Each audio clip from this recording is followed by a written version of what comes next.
하나님 앞에서 혹은 사람들 앞에서 사약을 하시거나 맹세를 하신 적이 있으신가요? 저는 지금까지 살면서 하나님과 여러 사람들 앞에서 총 5번 정도 서약한 것 같습니다. 가장 먼저는 초등학교 때 보이스카웃을 하면서 하였고, 두 번째는 중학교 2학년 때 교회에서 세례를 받을 때 한 번 했습니다. 그리고 세 번째는 군대에서 장교 임관식을 할 때 한 번 하였고요. 그리고 네 번째는 결혼을 하면서, 그리고 마지막 다섯 번째는 목사 안수를 받으면서 하였습니다. 혹시 여러분들은 이들 가운데 혹시 결혼식 때 한 서약이 기억이 나십니까? 저는 그래도 다른 날들은 긴장을 했어도 어렴풋이 나는 기억들이 조금 있어요.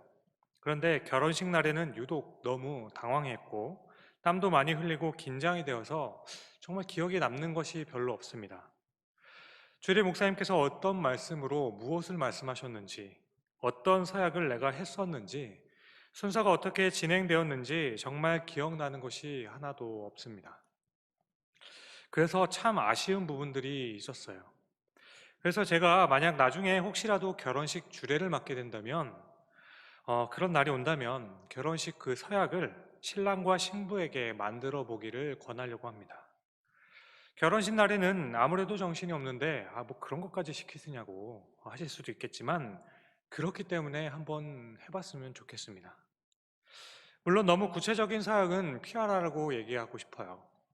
예를 들어, 평생 내가 당신을 위해서 설거지와 빨래와 청소는 내가 하겠다라는 그런 사역 있잖아요. 그런 사역을 하고 낭패를 보는 분들을 몇 번 보았기 때문에 그런 사역은 피하라고 말씀드리고 싶습니다. 그렇지만 스스로가 한 사역이기 때문에 조금 더 기억하고 간직할 수 있기에 참 좋은 일이라 생각합니다. 그래서 나중에 서로가 서로에게 이 사람은 정말 살아가면서 여러 사람들 앞에서 했던 그 사역을 나에게 진실하게 그렇게 지키고 살았습니다. 이렇게 나중에 서로 고백하게 된다면 참 얼마나 좋겠습니까? 우리들의 삶에서 약속을 지키고 서원을 지킨다는 것은 정말 소중한 겁니다. 그런 의미에서 우리 그리스도인들이 하는 말 한마디로도 과연 우리가 신임을 얻을 수 있다면 이 세상에 얼마나 좋은 영향을 줄 수 있을까 생각해 보았습니다. 예전엔 그래도 목사가 하는 말이라면 그래도 믿어 주었습니다. 그래서 목사가 한 말이나 목사가 한 약속, 또 목사가 써준 편지는 그래도 믿을만 하다고 존중해 주었죠. 그런데 요즘은 그렇지 않은 것 같아서 목사로서 참 많이 부끄럽고 미안하기도 합니다. 오늘 말씀의 전반부를 보시면 내 형제들아 무엇보다도 맹세하지 말지니 라고 말씀하십니다.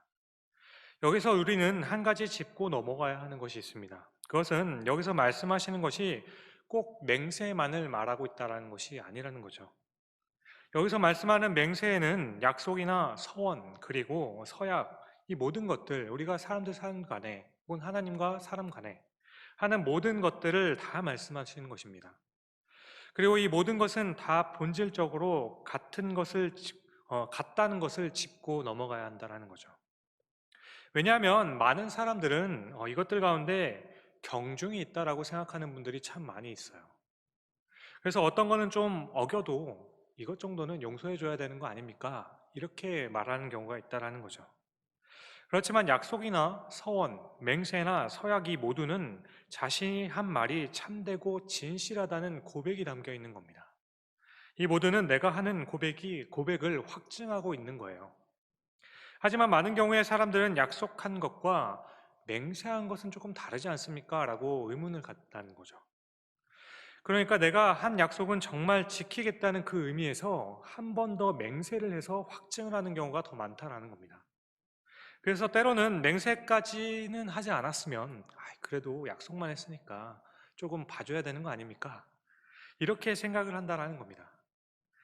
제 아내가 제 아내는 제가 한 약속들은 대부분 잘 믿는 편입니다. 그런데 제 아내가 제가 한 약속 중에 절대로 믿지 않는 한 가지 약속이 있습니다. 그것은 다시는 내가 밥을 먹고 바로 간식을 먹지 않겠다라는 약속입니다. 저랑 결혼하면서 저녁 식사는 6시 30분에서 7시 사이에 할 것이고, 그렇게 먹고 난 후에는 빵이나 다른 것을 먹지 않을 거다. 그리고 또 적당히 먹어서 내일 먹을 것을 남겨둘 거다. 이렇게 약속을 하면 아내는 금방 웃습니다. 제가 약속을 해도 그 말을 그날 바로 안 지킬 거기 때문이에요.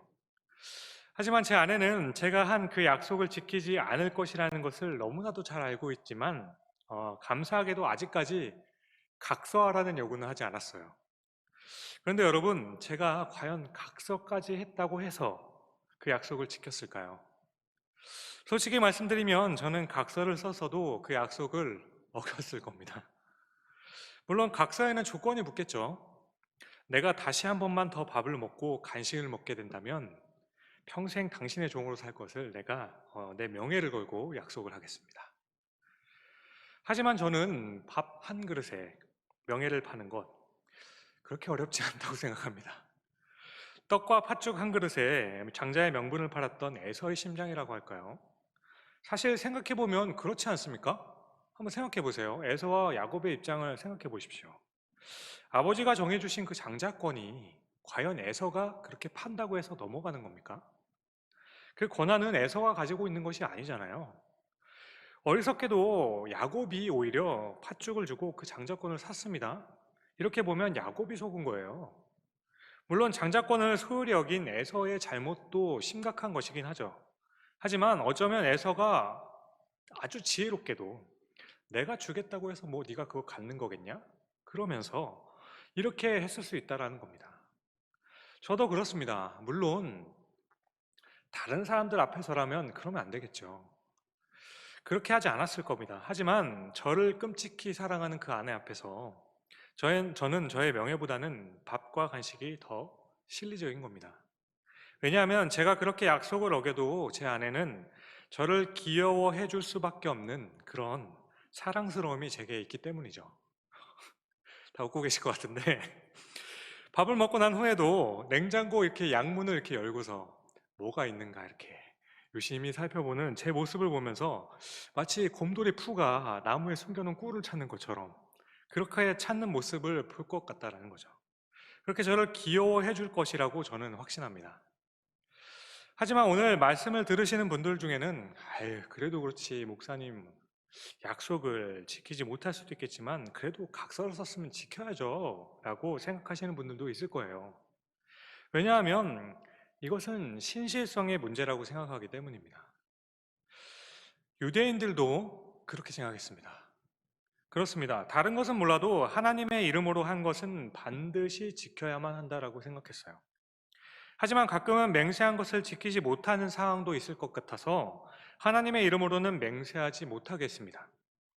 그러니까 당시 유대인들은 하늘이나 땅으로 맹세하는 것은 괜찮지만 하나님의 이름으로 맹세하지는 말라고 하였던 거죠. 왜냐하면 하늘이나 땅으로 맹세한 것이 그냥 맹세하는 것보다는 무게가 있는 것처럼 생각했기 때문입니다. 그래서 하나님의 이름으로 맹세한 것은 아니기 때문에 하나님의 이름을 망령되이 일컫는 죄, 하나님의 이름이 실추된 죄인 10계명의 제3계명은 피할 수 있다라고 생각했던 거죠. 하늘이나 땅 그리고 예루살렘과 자신의 목숨을 가지고는 맹세를 했습니다. 하지만 하나님의 이름으로는 맹세하지 말라 했어요. 그러니까 하나님의 이름으로 하는 맹세만 하지 않으면 그 맹세를 어겨도 제9계명인 이웃에게 거짓 증언하지 말라는 것만 어길 수 있기 때문입니다. 그렇게 9계명과 3계명을 모두 어기는 것을 하지 말아야겠다고 생각하고 금하게 된 거죠. 여러분, 하나님의 이름을 존귀히 여기려는 이들의 마음들, 이 행동들에 참 일리가 있고 경건해 보이기까지 하지 않습니까?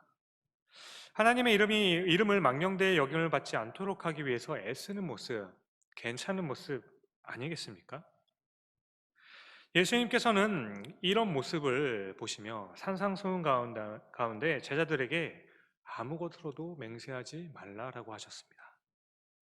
마태복음 5장 34절 이하를 보시면 예수님께서는 하늘로도 땅으로도 예루살렘으로도 또 내 머리로도 맹세하지 말라고 하십니다. 그래서 우리는 이 말씀을 보면서 이제 생각하기를 아, 아무 것으로도 맹세하지 말라고 하셨으니까 맹세하는 것은 죄가 되는 거구나 라고 생각할 수도 있는 거죠. 그런데 그렇지 않습니다. 왜냐하면 예수님께서도 맹세하신 적이 있기 때문이에요. 예수님께서 사해드린 공회 앞에서 재판을 받으실 때 대제사장 가야바가 예수님을 고발할 만한 모든 이유들을 찾았지만 찾을 수가 없었습니다. 그래서 가야바는 예수님께 이렇게 물어보게 됩니다. 마태복음 26장 63절이죠. 예수께서 침묵하시거늘 대제사장이 이르되 내가 너로 살아계신 하나님께 맹세하게 하노니 내가 하나님의 아들 그리스도인지를 우리에게 말하라. 그러니까 이때 맹세를 하면 안 된다는 것이었다라면 예수님께서는 맹세는 죄니까 맹세하지 못한다라고 말씀하셨어야죠. 그런데 정말 터무니없는 그 증거들과 거짓 증언들로 예수님을 그렇게 모함하고 비판했던 그 재판 가운데 계속 침묵만 하셨던 그 예수님이셨습니다. 그런데 대제사장인 그 가야바가 내가 너로 살아계신 하나님께 맹세하게 하노니 내가 하나님의 아들 그리스도인지를 우리에게 말하라 라는 그 질문에 대답을 하셨다는 거죠. 다음 절인 64절을 보면 예수께서 이르시되 내가 말하였느니라 라고 대답하셨습니다. 이 두 말씀을 종합해서 우리가 그러면 생각해 보면 예수님께서는 맹세를 금지하셨던 것이 아닙니다. 다만 말씀 가운데 강조하셨던 것은 맹세를 하였음에도 불구하고 그 말이 달라지는 신실치 못함을 지적하셨다라는 거예요. 예수님께서는 하늘은 하늘의 하나님의 보좌이고 땅은 하나님의 발등상이라 하셨고 예루살렘은 큰 임금의 성이기 때문에 또한 내 머리를 너가 주장하지 못하기 때문에 내 생명은 네가 주장하는 것이 아니기 때문에 어느 것으로도 맹세하지 말라라고 하셨습니다. 그러니까 이 말씀은 비록 하늘이나 땅으로 맹세를 했어도 내 자신의 생명을 걸더라도 하나님께서는 어디에든지 다 계시고 다 듣고 계시기 때문에 또 모든 생명을 주께서 주관하시기 때문에 하지 말라라고 하신 거예요. 사랑하는 성도 여러분, 우리는 하나님의 백성과 자녀라는 정체성을 가진 사람들입니다. 그렇기 때문에 우리는 어떤 사람들과 어떤 약속을 했던지 간에 약속을 하고 지키지 않는 것은 하나님을 이름을 그 욕되게 하는 것이라는 겁니다. 하나님의 이름을 사용하지 않았기 때문에 그것이 괜찮다라고 말할 수 없다라는 거예요. 우리는 예면 예라고 답하는 거고 아니면 아니다라고 답을 하는 것이 맞다라는 겁니다. 여기서 벗어나는 것은 다 죄가 된다라고 말씀하는 거예요. 그러므로 우리 믿는 사람들의 삶에는 맹세 자체가 필요 없어야 한다라는 겁니다. 하나님의 사람인 우리들의 삶에는 반드시 하나님께서 임재하고 있음을 우리가 알고 믿고 있다면, 그렇게 살아가고 있다면 우리는 어느 때나 어느 순간에나 누구에게나 신실해야 한다는 것이죠. 오늘 본문의 야고보 사도는 예수님께서 산상수훈에서 말씀하셨던 이 말씀을 그대로 인용했습니다. 내 형제들아 무엇보다 맹세하지 말지니 하늘로나 땅으로나 아무 것으로도 다른 것으로도 맹세하지 말고 오직 너희가 그렇다고 생각하는 것은 그렇다 하고 아니라 생각하는 것은 아니라 하여 정죄받음을 면하라. 지금까지 설명드린 대로 이 말씀의 의미를 깨닫는 것은 그리 어렵지 않은 일입니다.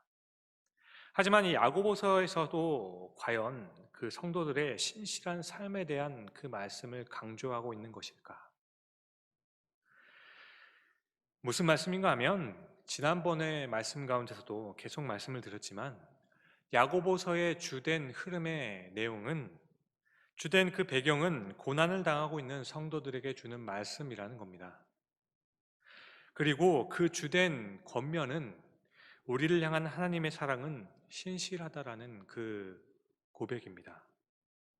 그렇게 고난과 하나님의 신실함심에 대한 이야기 가운데 갑자기 왜 맹세하지 말라는 말씀이 나오게 되었을까 생각해 보아야 한다는 거죠.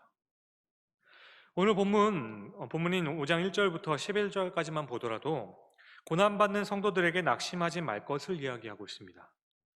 하나님의 심판의 날이 반드시 올 것이니까 불의하게 부자가 되거나 불의하게 형통한 삶을 사는 사람들을 보고 낙심하지 말라 하십니다. 억압과 착취를 당한다고 해도 다 갚아주는 날이 있으니 참고 기다리라 말씀하세요. 욥과 같이 그리고 거룩한 선지자들과 같이 인내하여서 하나님의 공의를 드러내시는 그날까지 기다리라 말씀하십니다. 그리고 오늘 본문을 넘어 13절부터는 고난당할 때 우리는 과연 무엇을 해야 되는지, 어떻게 살아야 되는지에 대해서 말씀하시죠. 고난 중에는 기도를 해야 한다는 것과 병든 자들과 약한 자들을 위해서 교회는 기도해야 될 것을 말씀합니다. 그렇게 가난하고 약한 사람들에게 무엇을 해 주어야 할 것인지에 대해서 말씀하고 있어요. 고난 중에 있을 때 왜 낙심하지 말아야 하는가? 고난 중에 있을 때 왜 인내해야 할 수밖에 없는 것인가? 고난 중에 있을 때 어떤 기도를 어떻게 해야 하는가? 이렇게 보면 5장 전부 다 고난에 관한 말씀이에요. 그런데 오늘 딱 중간에 오늘 12절에는 너희는 맹세하지 말지니 라고 말씀하고 있다는 겁니다. 물론 야고보서에서는 많은 다른 주제들도 나옵니다. 그래서 중간에 잠깐 맹세에 대한 교훈을 이야기하고 다시 이야기했다라고 볼 수도 있어요. 하지만 문맥상으로 살펴볼 때에는 이렇게 생각할 수 있다라는 거죠. 전체가 고난에 대한 말씀이기 때문에 이 맹세에 대한 말씀도 고난에 처한 그 성도들에 대한 말씀이라 생각할 수 있다라는 겁니다. 따라서 오늘 말씀은 우리가 얼마나 하나님 앞에서 신실해야 하는가를 이야기하는 것도 있지만 또 그것과 마찬가지로 하나님께서는 우리에게 얼마나 신실한가를 이야기하고 있다라는 겁니다. 다시 말씀드립니다. 오늘 말씀은 우리의 입장이 아닌 하나님의 입장에서 해석하여서 하나님의 신실하심을 조금도 의심하지 말라라고 이야기하고 있다라는 거예요. 하나님의 사람인 우리가 말과 행동에서 신실함을 그렇게 보여주는 것처럼 우리가 맹세가 필요하지 않을 정도로 신실한 것처럼 우리는 고난 가운데도 하나님에 대한 그 신실함을 의심하거나 변질시키려는 그런 것을 하지 말라라는 겁니다. 하나님의 신실하심을 붙들고 인내하고 하나님의 때를 기다릴 수 있어야 한다라는 말씀이에요. 그렇게 고난 중에 있는 성도에게 예면 예라 하고 아니면 아니라라고 하여서 맹세를 하지 말라라고 하는 겁니다. 그럼 고난 중에 할 수 있는 맹세나 사역은 과연 무엇이 있을까요? 사사기 11장을 보면 입다라는 인물이 나옵니다.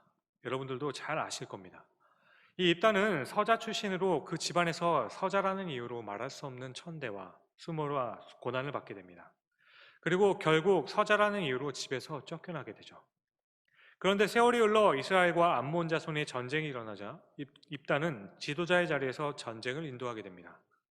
그 와중에 그는 역부족인 싸움을 하면서 그동안에 겪었던 서자로서의 서름을 극복하고 이스라엘의 지도자로서 부상하기 위해 하나님께 맹세의 기도를 하게 됩니다.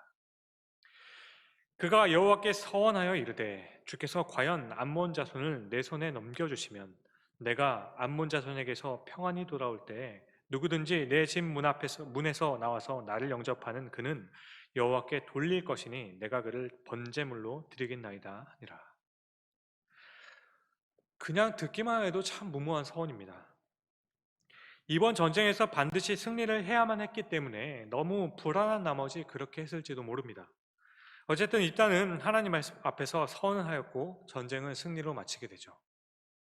그런데 여기서 우리가 잘 생각해 보아야 할 것이 있다는 거죠.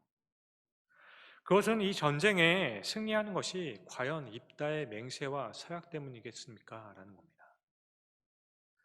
정말로 전쟁의 승리가 자기의 것을 포기하겠다고 했던 그 약속 때문에 하나님께서 그에게 승리를 주셨다라는 것이냐 말입니다. 전쟁에 승리한 후에 집으로 돌아오는데 가장 먼저 나온 사람은 입다의 딸입니다. 문안동녀였던 딸이 나와요. 그는 제일 처음 나올 사람이 누군지는 몰랐습니다. 하지만 전혀 예상하지 않았던 그의 딸이 나오게 돼요. 그러자 입다는 가슴을 치며 울게 되죠. 이따가 가슴을 치며 울게 된 것은 아마도 자신의 부족함을 채우려고 했던 이 전쟁의 승리나 이스라엘의 최고의 지도자의 지위로 오르는 것보다 딸을 살리는 것이 훨씬 낫다라고 생각하는 그 마음 때문이었을 것이라 생각합니다. 이 전쟁에서의 승리는 이스라엘을 포기하지 않으시는 하나님의 사랑 때문이지 입다의 서원 때문이 아니라는 겁니다. 입다의 서원 때문에 승리를 주신 것이 아니라 하나님께서 하신 그 약속의 신실하심 때문에 승리하게 되었다라는 거예요. 하나님께서는 입다를 택하시고 입다를 통해서 백성을 구원하시기로 하셨습니다. 이따는 너무 불안하고 힘들어서 잘못된 서원을 하게 됐죠. 이때 이따는 하나님의 약속과 신실하심을 믿고 그래도 따라갔어야만 했다라는 겁니다. 가끔 우리는 고난 중에 맹세와 서원을 통해서 하나님의 응답을 받았다라는 이야기를 참 많이 듣습니다. 내가 너무 힘들었는데 11조를 드린다고 맹세하고 서원했더니 그 고백을 받으시고 내가 다시 일어나게 되었잖아. 하나님 앞에 내가 건축 헌금 드리겠다고 약속했더니 하나님께서는 나를 축복하셔서 고난 가운데 고통 가운데 건지셨잖아. 내가 극심한 질병으로 고통하는 중에 하나님 앞에 내가 내 인생을 걸고 주님을 위해 살겠다라고 고백하고 다짐했더니 그렇게 서원했더니 하나님께서 내 질병 고쳐주셨어. 그런데 이런 이야기를 들으면 마치 하나님께서는 우리에게 무엇을 받지 않으시면 움직이시지 않는 것처럼 들릴 때도 있습니다. 마치 하나님께서 나를 건져주신 것은 내가 헌신과 결단했기 때문에 일어난 일인 것처럼 들리게 만들 때도 있다는 거죠.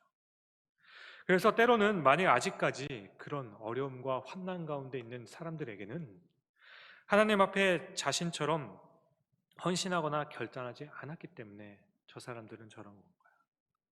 아직까지 어려움과 환난이 있는 것이라고 그렇게 생각하게 만들 수 있다는 겁니다. 우리의 삶에서 고난을 당하고 힘들어지는 그 이유는 우리의 헌신이 없거나 하나님 앞에서 어떤 서원한 것을 드리지 않았기 때문이 아니라는 겁니다.